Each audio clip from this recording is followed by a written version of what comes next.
Good morning, everyone. It's Kevin at Bear Creek. Welcome to my little honey house.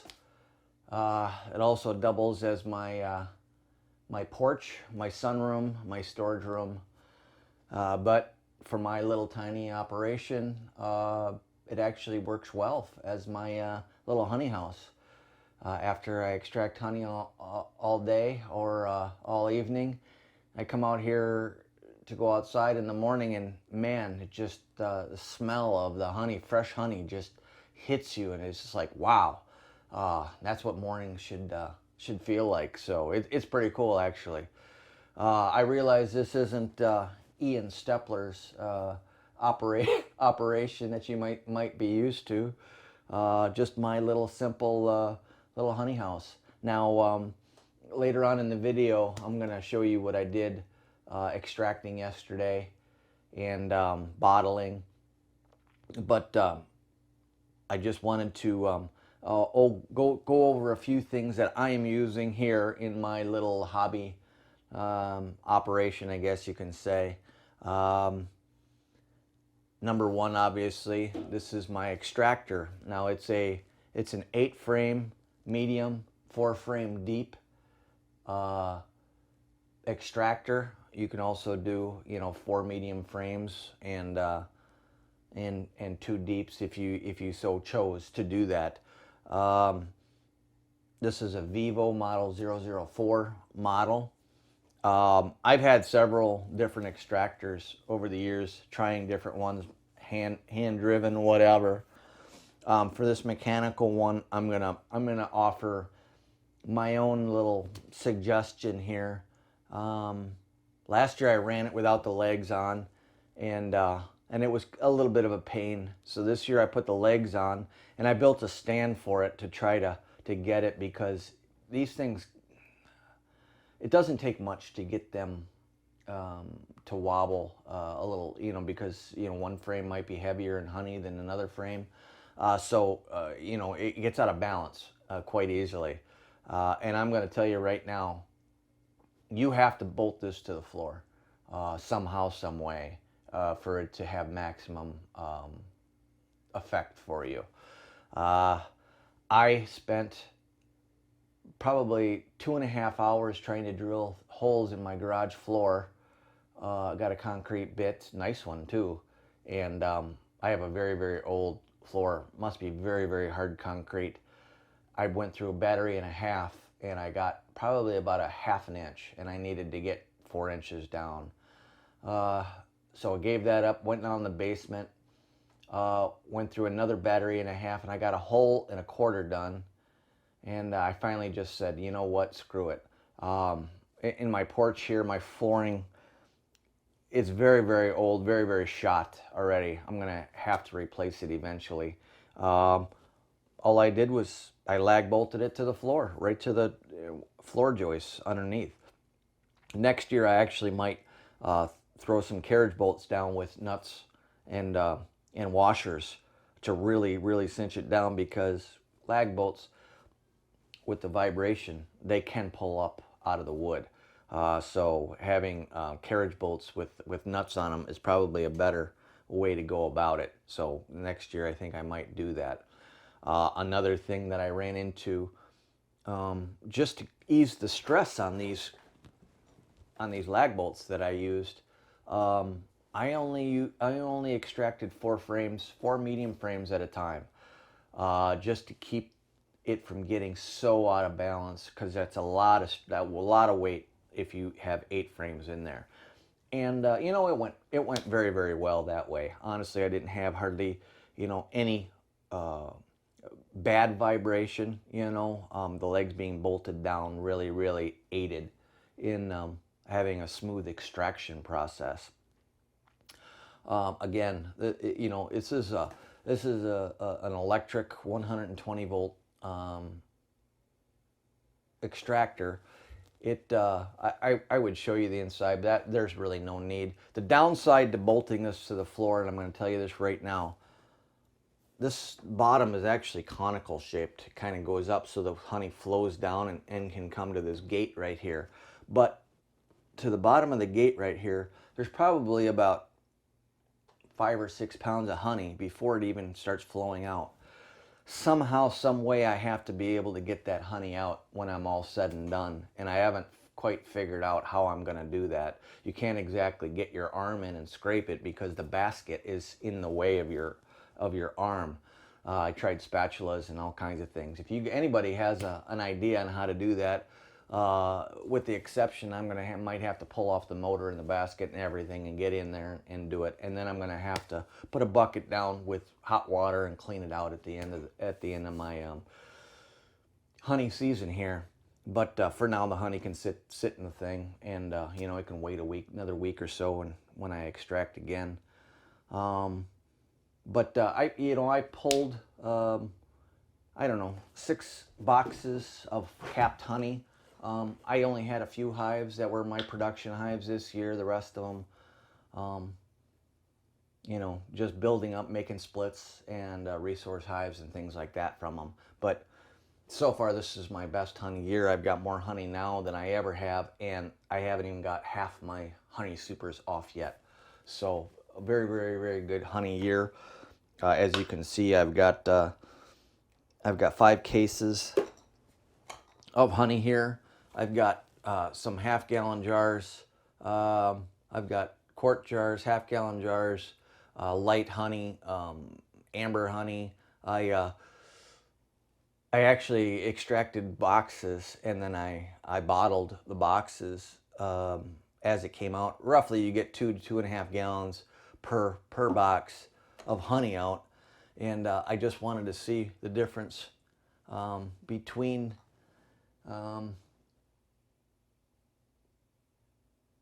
boxes or between hives as to what flowers they're going to, and as you can see, I kind of get some different color, which is neat. And also, consumers kind of like, some people like the amber colored honey, some people like the lighter colored honey.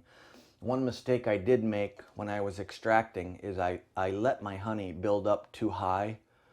I was bottling and I wasn't paying attention to my honey. I actually got higher than the bottom of my frame spinning around, and it actually started whipping the honey. And what it did was it whipped air into all this honey, and it turned it a creamy color, and it's going to take forever for that to come out. And as you can see, and it was the clearer one that was affected, and it was a lot more cloudy than this. But it's going to take a while. All those air bubbles have to rise to the top, and it's going to take a long while for all those air bubbles to come up. Maybe weeks for all those air bubbles. That was a big mistake on my part, actually. Live and learn.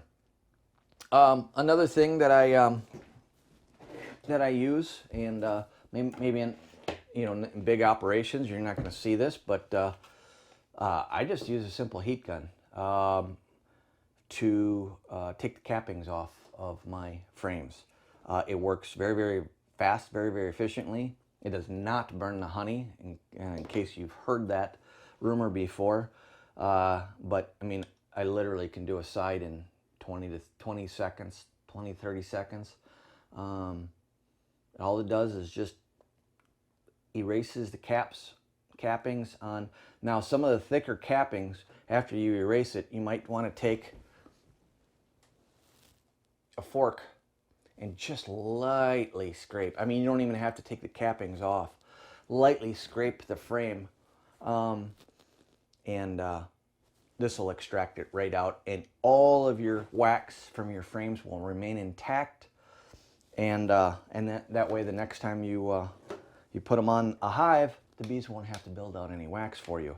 Downside to this, if you are into saving wax and having wax products, this isn't for you, because you literally will not have hardly any wax, or at least if you do, it's not worth saving. It's just, at the end of my year, if I have an ounce of wax, that's a lot. I just don't have it. I also don't have a big mess. I don't have a big bucket full of cappings with honey and everything. I don't have to deal with that, and that's another benefit to this. I sat right here, and and uncapped every single hive. I didn't even use a cardboard to protect the floor, and I don't have any honey laying on the ground dripping all over the place. My hands weren't sticky. It's awesome. I mean, it's just yeah. I don't even know if it takes a little more time. I think it takes less time than taking a knife and cutting your cappings, or taking that fork and scraping all the wax off and having this big mess in a bucket, second bucket. I don't have a second bucket. Never needed one. What else? You know, keep your hive tool handy for getting the frames out of the boxes here. Jars, you know, there's millions of different jars. You can get the ones with a little bear or whatever. I use these ball jars. These are pint jars, which hold about 1.5 pounds of honey each. And people seem to like that. The larger the jar, you know, you can reduce your cost because jars are expensive. There's no getting around that. So you buy the small jar and you fill it full of 8 ounces of honey. You have to have a ton more jars to get rid of your honey. So I would rather go sell them more honey and less jars. I think your profit margin will go up. Now, we're not talking a lot for a profit margin, but every little penny counts, especially in our little tiny operations. So these, you know, I don't know, 75 cents a piece, somewhere on there. My labels, you know, I went and bought all these labels actually from stickeru.com, I think it's called, and I had my my own logo made, so I had all these stickers done, or labels, I should say, not stickers. They work well on the bigger jars, but unfortunately, the mistake I made, I didn't make them die cut, which means that they actually cut out the actual label itself, so it's square, and it doesn't quite fit on the ball jar very, very nicely. So I've ordered more. 250 labels cost about $81 for me. I'm waiting for those to come in so I can mark all my ball jars for that. So, you know, each label costs about 33 cents, 25 cents for that. You're up around $1 before you sell a drop. So always include that in your price of your honey. What else? You know, plenty of 5-gallon buckets here. You always have them on hand. I have 2 sieves, and this is all you need. You don't need the netting, you don't need a paint strainer or anything, but all this is a coarse. You can buy these at any honey supply shop. They're just 2 sieves, a fine sieve right here, and a coarser sieve, just to weed out the wax. And as you can see right here, you can see how clear this honey is. No particles or anything in there. That's all you need for your sieves. But I've had those for, I don't know, 5 years or something like that, and you know, they hold up well. I do take them outside when I'm all said and done, and I let the bees have at them. They clear it out, and then I just scrape the remnant wax, just kind of flakes away. So fantastic. One other thing I should show. I still have honey in here. I got a bottle, but you know, 5-gallon bucket. You know, for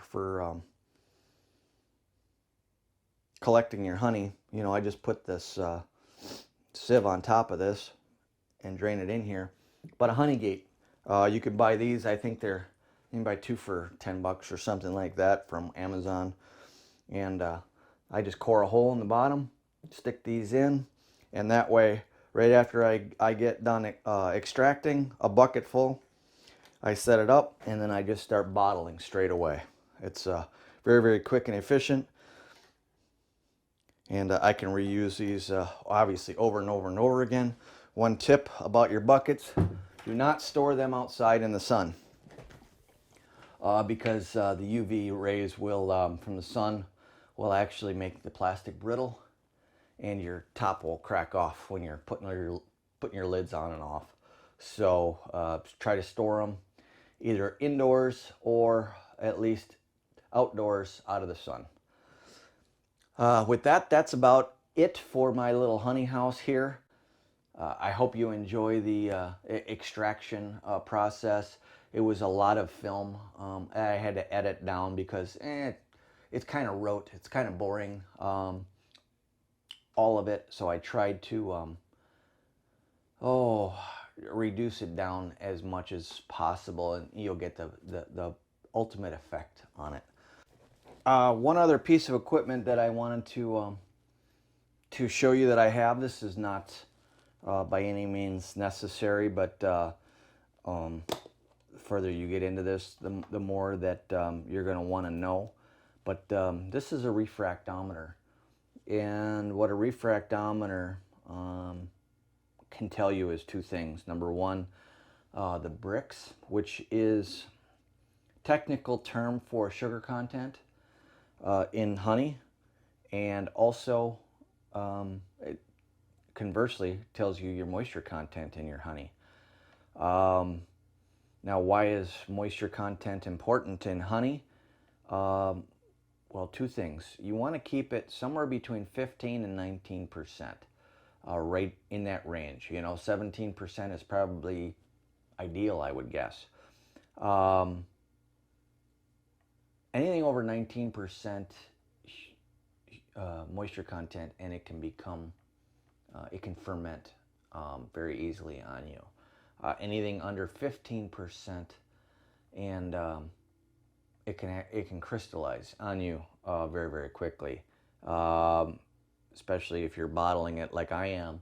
The last thing you want to do is put it on a shelf at some store and have it crystallize on the store owner before they are able to sell it. So trying to keep the moisture content in between. So how does this help you, or how does this aid you? Well, if you have a batch, if you test every batch that you're doing, let's say that you have a bucket, you get a bucket of honey, you take a cotton swab, you swab it on, and you test it, and it's, let's just say it's up around 18.9%, which is getting a little high. And then you have another bucket that you extracted, and you got like 16% or 15.8. You try to combine the two together and reduce the moisture content in the combined to try to get that moisture content somewhere around 18% rather than so high or so low, so that you don't have a bunch of bottles that might be fermenting in a year, or maybe a bunch of bottles that are going to crystallize in a year. So you can even that out. Again, necessary? No, especially if you're going to get rid of it very, very quickly, and people are going to consume it very, very quickly. But it is a handy little tool. The more and more honey that you start producing. This is, like I said, probably the most honey that I'm gonna have. I have a difficult enough time trying to get rid of honey. I'm in it for the bees more than the honey. So I realize I'm rambling here, so let's get to the video. It's going to be a very, very long video. Unfortunately, I'm going to try to edit it out as much as humanly possible, but get you a good idea of how I go about doing things, and from the uncapping to the extracting to the bottling. So enjoy.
Do some extracting.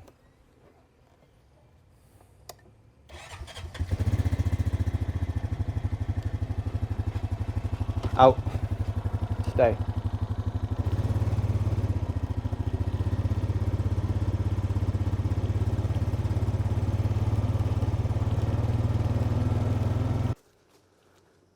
Okay, let's see how well this came out of here.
There was a few bees in there, not a ton, but I'm going to leave the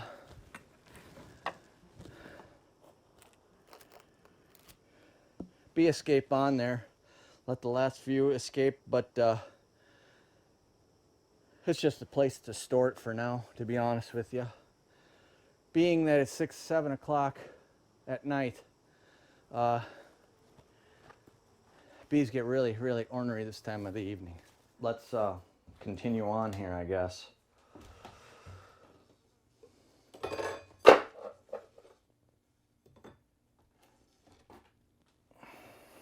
Now, something like this, I really don't have to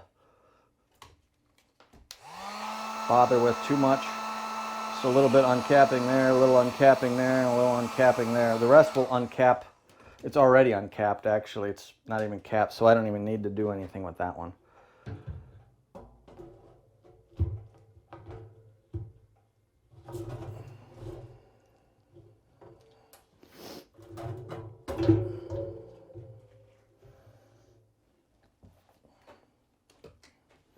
This one, that's a 2020 frame. I should probably mark it as 2020 so I know in the future.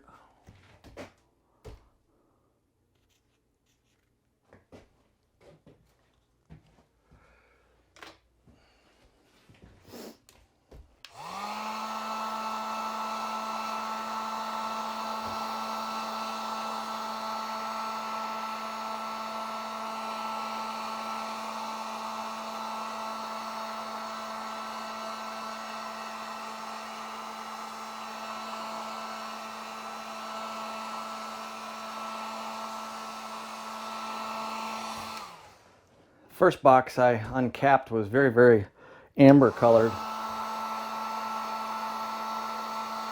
This is not, this is pretty light stuff, but it'll all mix together. That's done. Okay. Let's see if we can do 4.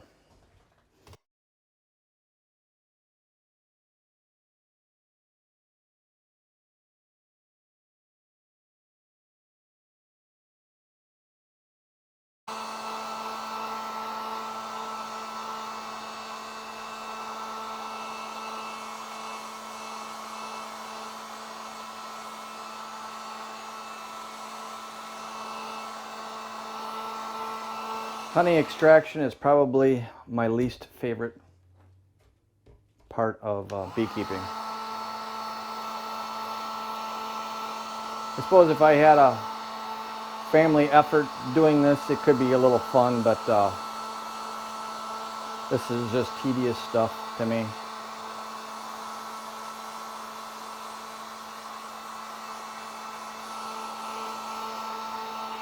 Okay.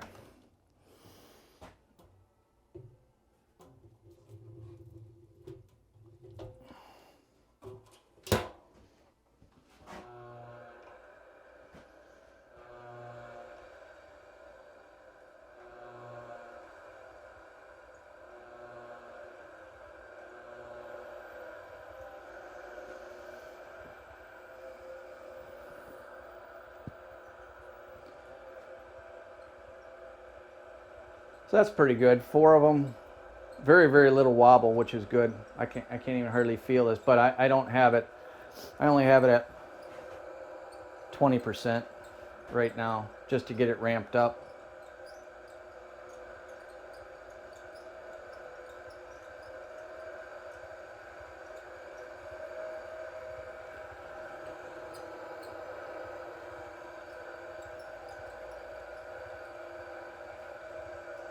A little wobble to it right now. 30%.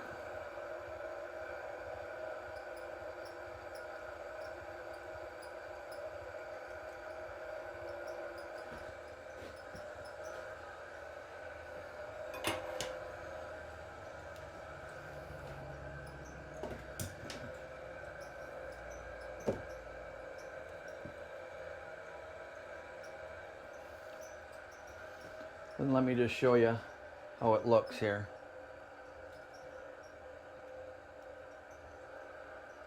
Let me just show you how it looks here.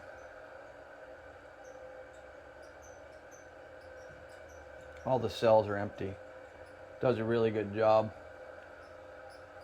And the cells are all still intact, pretty much.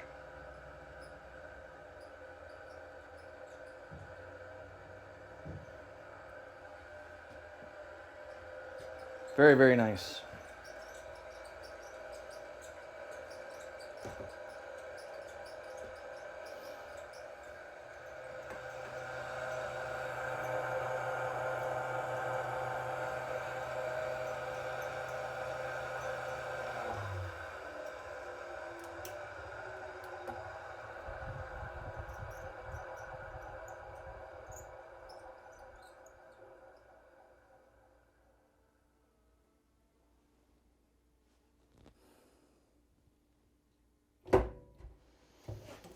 Let's check this out.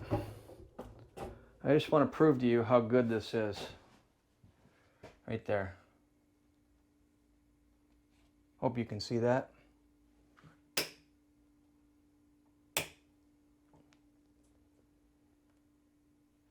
Very, very, very clean.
What do you think of that? Pretty good looking honey, huh?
That's some good looking honey there, man. Here's the difference. I have some from last year right here that I got. All mine was like this color. This year, that's just the difference in flowers. Isn't that something else? Pretty cool, huh?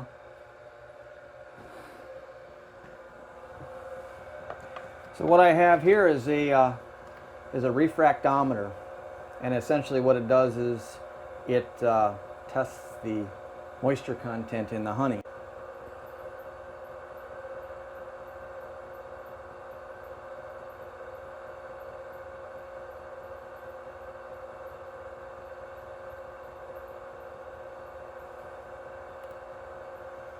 What's the word I'm looking for there?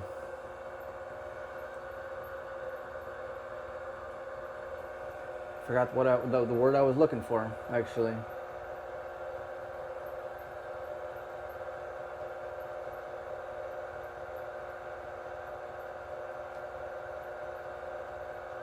I am at 16.03%.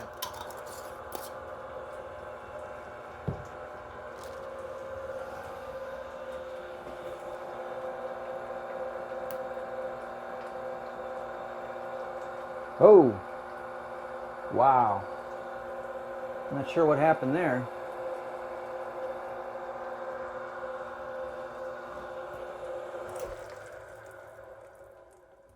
Oh, I know why. Oh boy. I really screwed up. I whipped it. I shouldn't have whipped it. I let the honey get too high in here. Oh well. Shoot, shoot, shoot, shoot, shoot, shoot, shoot. I basically turned it into creamed honey. Oh well.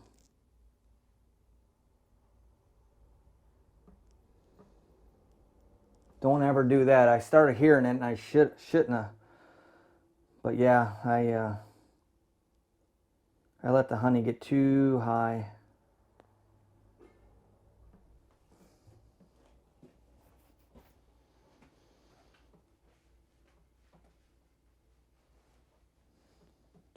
Too high.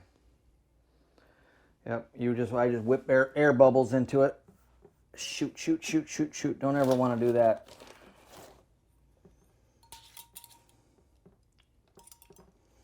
So this one I will have to let sit for a while before I bottle it.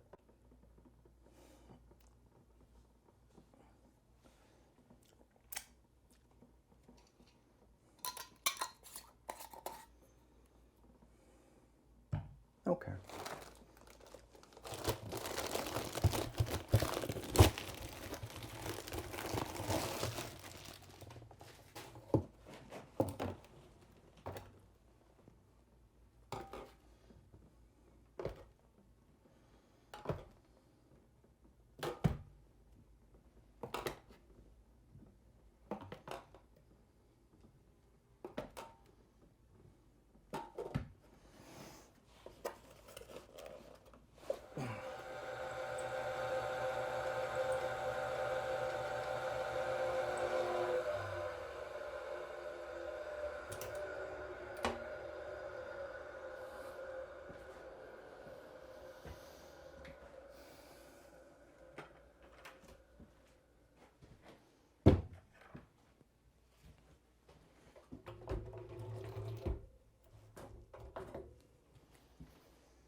Those are really clean frames, man. Does a really nice job.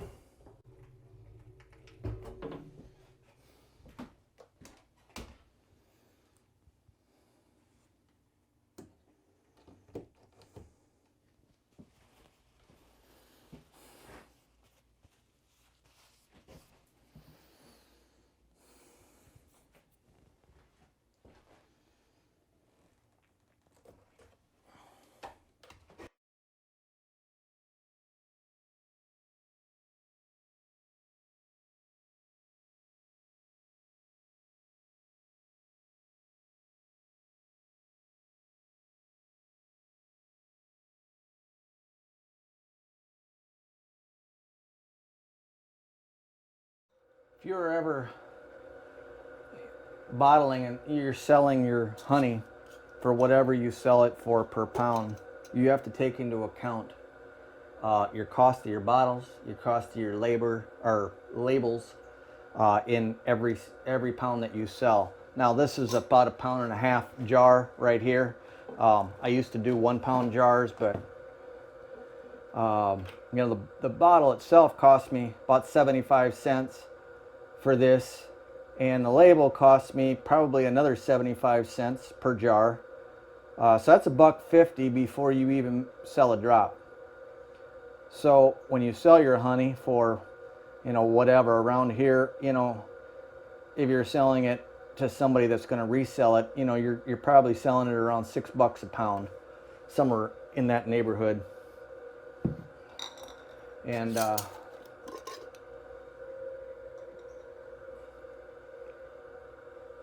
you know, so honestly, you're really only getting about $4.50 a pound for it. I went out and got these jars. Now these are plastic, but this is a 1/2 gallon jar. Same label, so it cost me the same amount. The jar itself, honestly, I think it's probably cost me the same amount of money. You know, maybe $1 a jar, but it's a 1/2 gallon, so I can sell this for, you know, 30 bucks, and my profit margin does go up a little bit on it. Now, you know, I don't sell enough to really think about it in those aspects, but I don't want to lose money on the endeavor either. I mean, I enjoy the honey and whatnot, but your labor goes in it and everything, and you're really not making a lot. It's a little bit of extra cash, but the amount of beekeeping equipment that you end up purchasing, I don't know, probably, it's a hobby, so, you know, want to at least come out even on it.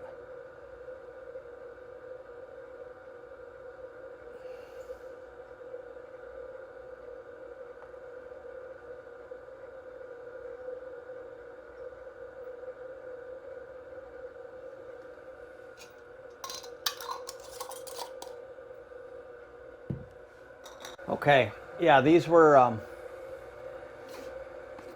1/2 gallons. They were $2.65 each, actually. And the 32 ounce worth, the quart jars, are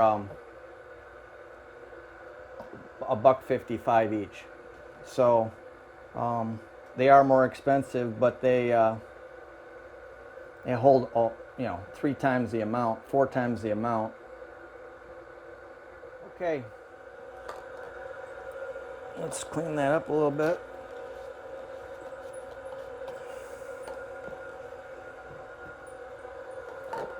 So each one of these is about 24 ounces.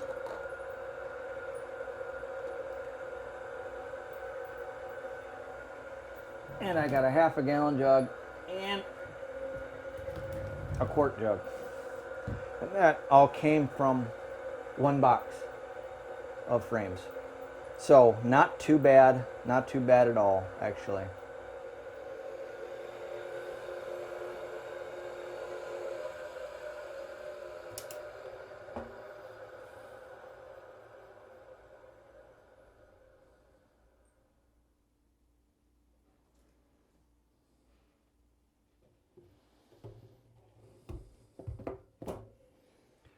Pretty bone dry.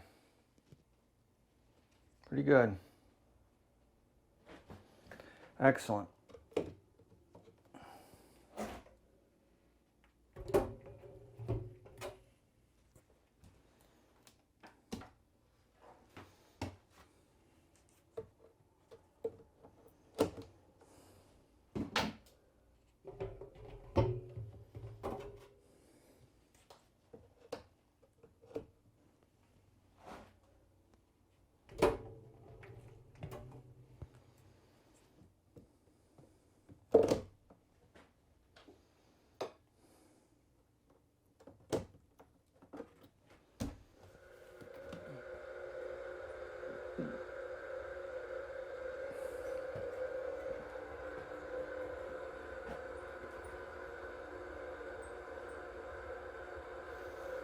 This batch is much lighter than this batch right here.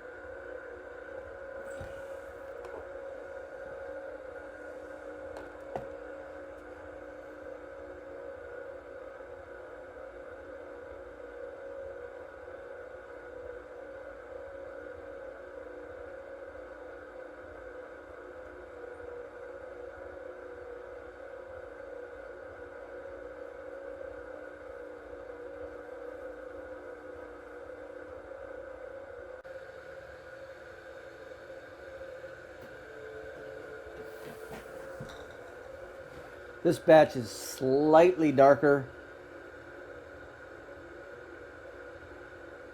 than the light stuff that I'm used to, but not as dark as the first batch that we did today.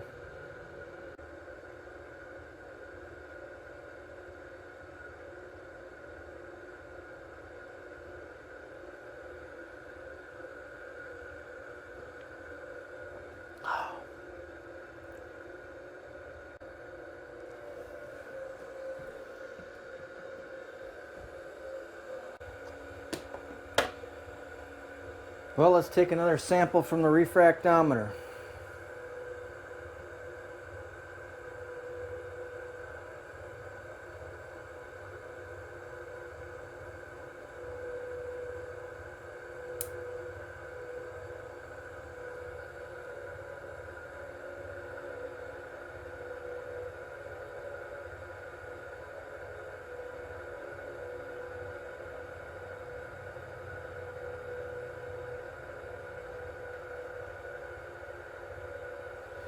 It's a little higher moisture content, 18.1. So hopefully we can mix it with some lower moisture content honey. Anything over 19, definitely don't want that. So we'll check this again after this is entirely mixed.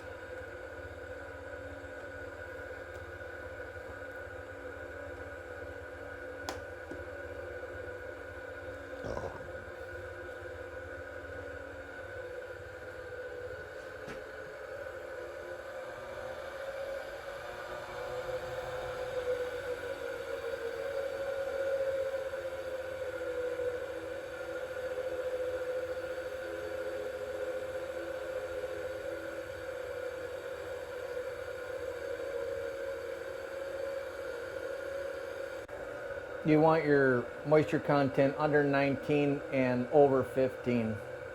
That's what we're shooting for.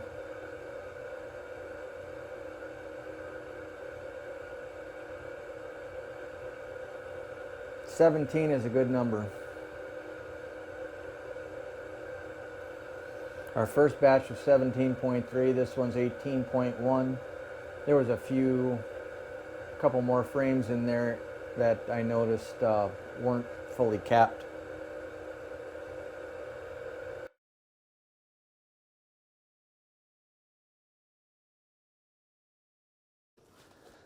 Did pretty good.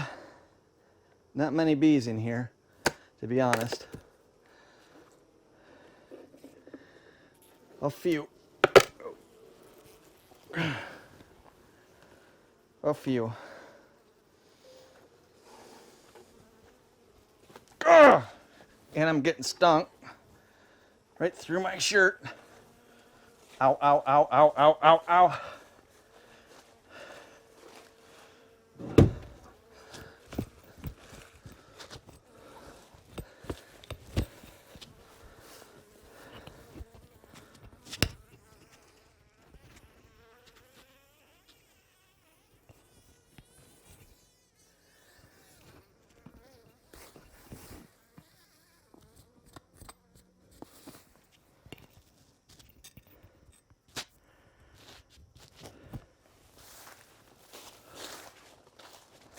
God damn.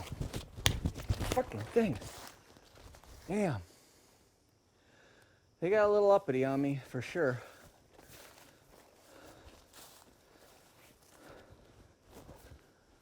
Yeah, this is a little pissy hive.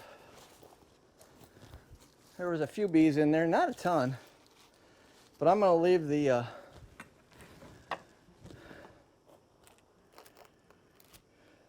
bee escape on there.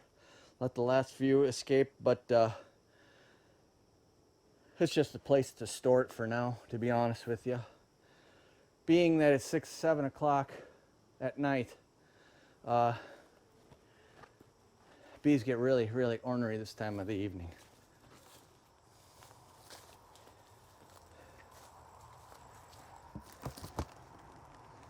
Holy smoke.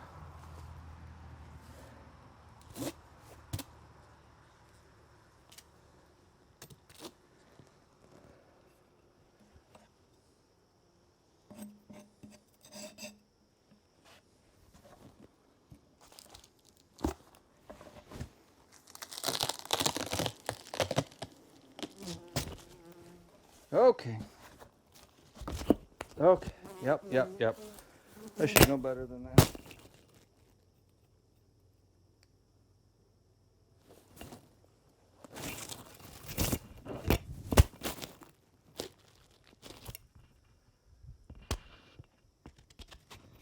Little late in the day to be checking hives.